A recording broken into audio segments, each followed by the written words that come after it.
দূর ব্যাংক কিছুতেই মাথায় ঢুকছে না, এই মাথায় ঢুকছে না, কি যে করি। দূর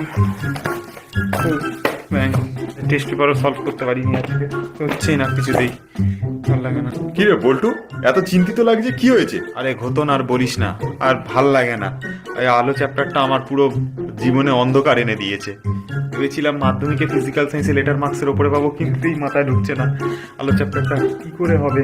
এখান থেকে তো অনেক কোয়েশ্চেন হবে। আরে চাপ নিস না, হ্যাভ এ রিল্যাক্স কর।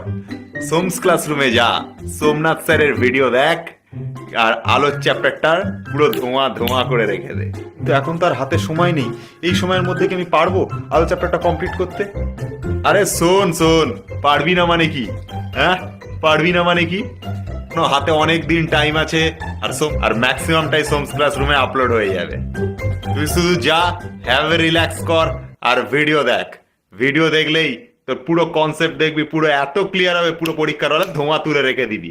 আচ্ছা তাই? তাহলে আমিও পুরো ধোঁয়া তুলে রেখে দেবো পরীক্ষার হলে। আর শোন, সোমনাথ স্যার সবসময় বলে যে খেলা শেষ না হওয়া পর্যন্ত ময়দান ছাড়বি না, আর নাটক শেষ না হওয়া পর্যন্ত মঞ্চ ছাড়বি না, খেলার শেষ দেখে ছাড়বি। যা, হ্যাভ এ রিল্যাক্স কর, আর সোমস ক্লাসরুমের ভিডিও দেখ। আর শোন, ফিজিক্যাল সায়েন্সে লেটার মার্কস না পেয়ে ছাড়বি না। আচ্ছা তাহলে চল দেখা শুরু করি, দেখি কি হয়।